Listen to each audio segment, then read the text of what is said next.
बिस्मिल्लाहिर्रहमानिर्रहीम। मेरा नाम प्रोफेसर मोहम्मद तारिक राना है। आज का वीलॉग बहुत अहम है।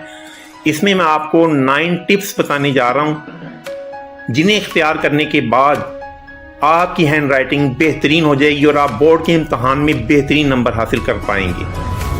अजीज़ तलबा, एक तहकीक के मुताबिक वो तलबा और तालिबात जिनकी हैंड राइटिंग खूबसूरत होती है, जो खूबसूरत लिखते हैं, वो पुरसुकून रहते हैं, कूल होते हैं, इंटेलिजेंट होते हैं, जाज़बे नज़र होते हैं, लोगों के लिए अट्रैक्टिव होते हैं। लेकिन अगर आपकी हैंड राइटिंग अच्छी नहीं है तो आपने घबराना नहीं है। ये लेक्चर आपके लिए है, ये वीलॉग आपके लिए है। इसमें मैं आपको बताऊंगा कि किस तरह से इन 8 टिप्स पर अमल करके आप अपनी हैंड राइटिंग को बेहतर बना सकते हैं। हेलो हाय, मेरा नाम प्रोफेसर मोहम्मद तारिक राना है। आप मेरे साथ जुड़े रहिए, मेरे चैनल को सब्सक्राइब कीजिए। लीजिए हम शुरू करते हैं वो 8 तरीके जो वैल्यूएबल हैं, जेन्युइन हैं आपकी हैंड राइटिंग को बेहतरीन बनाने के लिए। जब हैंड राइटिंग के सिलसिले में लेडी टीचर्स और टीचर्स के साथ रब्ता किया गया तो उन्होंने एक अजीब बात बताई। उन्होंने बताया कि जिस बच्चे की हैंड राइटिंग अच्छी है उसका पहला सफ़ा देखने के बाद ही हम गुड लिख देते हैं, जब हमें पता चल जाता है इसकी हैंड राइटिंग अच्छी है। लेकिन जिस बच्चे की हैंड राइटिंग भद्दी है, बुरी है, शिकस्ता है, उसके भी पहले सफ़े से हमें अंदाज़ा हो जाता है और हमें टीचर जो हैं वो बहुत नाराज़ होती हैं उस ऐसे बच्चे से जिसकी हैंड राइटिंग अच्छी ना हो। लेकिन ऐसा नहीं होना चाहिए। हमें जिन बच्चों की हैंड राइटिंग अच्छी नहीं है उन्हें मुतमईन रखना चाहिए, उन्हें पॉजिटिव होना चाहिए, उन्हें मेरे साथ जुड़े रहना चाहिए। ये लेक्चर आपको पूरा देखना है, एंड तक देखना है ताकि आपकी भद्दी हैंड राइटिंग अच्छी हो जाए। Be positive, stay tuned with me, I am just going to tell you something. Number 8 tip. दोस्तों, जब आप लिखते हैं तो आपके बैठने का अंदाज बहुत अहम है। आप कैसे बैठते हैं? कहीं ऐसा तो नहीं कि आप लेट कर लिख रहे हैं, कहीं ऐसा तो नहीं कि आप टेबल के ऊपर झुके हुए लिख रहे हैं। ये गलत तरीके हैं। बेशुमार बच्चों को हमने ऐसे भी देखा है जो लेट के लिख रहे होते हैं। नतीजतन क्या होता है, उनकी हैंड राइटिंग का सत्यानाश हो जाता है। ओह, ये क्या हुआ, नंबर नहीं आए। नंबर कैसे आएंगे जब आपकी हैंड राइटिंग ही नहीं अच्छी? तो चलें अपनी हैंड राइटिंग को बेहतर करें। स्ट्रेट बैठें, जिस तरह से ये ग्लास स्ट्रेट है इस तरह से आप कुर्सी के ऊपर स्ट्रेट बैठें, कॉन्फिडेंट होकर बैठें। नंबर 7, पेन को पकड़ने का अंदाज बहुत अहम है। पेन को जकड़ के मत पकड़िए, इससे आपके हाथ में दर्द होगा। इसके 2 डिसएडवांटेजेस हैं कि आपका हाथ दर्द करना शुरू कर देगा और आप ज़्यादा देर नहीं लिख पाएंगे। तो जकड़ के मत पकड़िए, नरमी के साथ पेन को पकड़िए।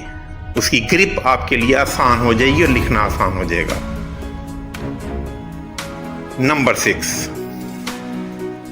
अक्सर हम ये देखते हैं कि बाज़ बच्चे बहुत तेज़ी में होते हैं, जैसे उनके पीछे कोई पड़ गया हो, तेज लिख रहे होते हैं और जब वो टीचर चेक करता हो है कि लिखे अभी तो समझ ही नहीं आ रही। तो आपको तेज़ी किस चीज़ की है? शुरू में आप नरमी से लिखें, आहिस्ता लिखें, आहिस्ता आहिस्ता लिखें, आहिस्ता से पेन को पकड़ें, कॉन्फिडेंटली लिखें। नंबर 5, ये बात बहुत अहम है कि बाज़ बच्चे ऐसे होते हैं कि वो इस तरह से पकड़ते हैं कि जॉइंट के ज़रिए से पेन को पकड़ते हैं, जिससे उनका हाथ दर्द करना शुरू कर देता है। तो आप जो है अपने जॉइंट के ज़रिए से जो है वो पेन को ना पकड़ें, बल्कि पूरे हाथ से अपने पेन को पकड़िए। नंबर 4, ये भी बहुत अहम है। नंबर 4 टिप, आपने एक ऐसा कमरा ज़रूर देखा होगा जिसमें बेतरतीब अंदाज से बेशुमार बॉल पड़े हैं, और एक ऐसा कमरा भी देखा होगा जिसमें तरतीब से बेशुमार बॉल पड़े हैं। इससे आपने क्या समझा कि अगर आपकी ज़िंदगी में तरतीब है, चीज़ें तरतीब से पड़ी हुई हों तो वो अच्छी लगती हैं और लोग कहते हैं गुड। लेकिन अगर चीज़ें तरतीब से नहीं हैं तो वो बुरी लगेंगी। इसी तरह से जब आप लिखते हैं तो इस तरह से लिखें कि नीट एंड क्लीन होना चाहिए। 605 और 604 मार्कर का इस्तेमाल करें, गैप्स देके लिखें। मार्कर का इस्तेमाल बच्चों बहुत अहम है। बाद बच्चे लफ्ज़ों को जोड़ कर लिखते हैं और बाद बच्चे बहुत ज़्यादा गैप दे देते हैं। जिस तरह से ये लिखा है थोड़ा थोड़ा सा गैप दें, ये एक्सीलेंट तरीका है।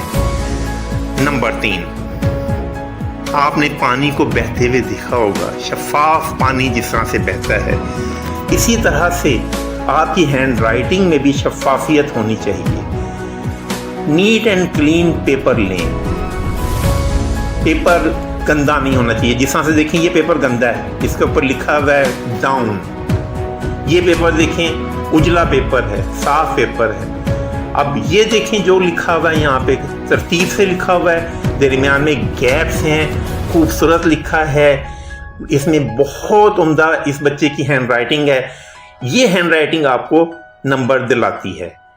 और अगर आप ऐसा लिखेंगे तो शुरू में आप जिस तरह से शेख सादी फरमाते हैं, गर्द तू मी खाही के बाशी कुछ नवीस, मी नवीसो मी नवीसो मी नवीस। शेख सादी फरमाते हैं कि अगर तू चाहता है कि तेरी लिखाई अच्छी हो जाए तो फिर तू लिखता रह लिखता रह लिखता रह। अगर आप प्रैक्टिस करते रहेंगे करते रहेंगे करते रहेंगे तो आपकी हैंड राइटिंग एक्सीलेंट हो जाएगी। नंबर 1, बच्चों ये बात देखें कि अगर आपके पास पिस्टल अच्छी है तो आपका निशाना बिल्कुल ठीक लगेगा। इसी तरह से अगर आपके पास पेन अच्छा है, फाउंटेन पेन अच्छा है, तो आपकी हैंड राइटिंग अच्छी होगी। बात बच्चे पेन की तरफ तवज्जो नहीं देते, तो बच्चों पेन को बहुत बेहतरीन होना चाहिए।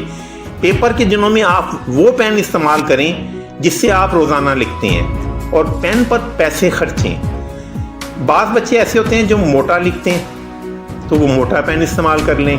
बाज़ बच्चे होते हैं जो बारीक लिखते हैं वो पतली निब वाला पेन इस्तेमाल कर लें। तो पेन बेहतरीन होना चाहिए। जिन बच्चों का पेन बेहतरीन है उनको एक्सीलेंट उनकी हैंड राइटिंग होगी। इसलिए अपना पेन सबसे पहले आप पेन से ही शुरू करें। जब आप लिखना शुरू करें कुर्सी मेज़ लें, एक साफ कागज़ लीजिए, पेन लीजिए और लिखना शुरू कर दीजिए। सीधे बैठिए, लेट के मत लिखिए, गैप देकर लिखें, साफ सुथरा लिखें। शुरू में आहिस्ता आहिस्ता लिखें। फिर आप में से अक्सर बच्चे कहते हैं कि हम आहिस्ता लिखते हैं तो हमारा पेपर हल नहीं होता। तो शुरू में आप आहिस्ता लिखेंगे तो आपका पेपर हल नहीं होगा, लेकिन फिर आप जब लिखते जाएंगे और उसके बाद आप शेड्यूल टेस्ट देंगे तो आप महसूस करेंगे कि आहिस्ता आहिस्ता आपकी हैंड राइटिंग तेज़ होती जा रही है, बेहतर होती जा रही है। तो जब आप पेपर दें तो पहला सफ़ा पुरसुकून अंदाज से लिखें और उसके बाद चल सो चल आहिस्ता आहिस्ता स्केजुअल टेस्ट देते देते आपकी हैंड राइटिंग अच्छी हो जाएगी। और ये भी याद रखें कि बाज़ पेन जो हैं उनको लिखाई उनसे बिखर जाती है। तो पेपर देते हुए अपने साथ एक कागज़ लेके जाएं तो निब को थोड़ी देर बाद साफ़ कर लिया करें। उम्मीद है कि आपको ये लेक्चर आज का बहुत पसंद आया होगा। मेरे चैनल को सब्सक्राइब कीजिए, शेयर कीजिए, दूसरे बच्चों को बताइए। ये वाहिद मदद है जो आप मेरी कर सकते हैं और ये सदका जारिया भी है। खुदा हाफिज़, शब बखैर, अल्लाह हाफिज़, good luck, wise, stay blessed. I am Mohammad Tariq Rana.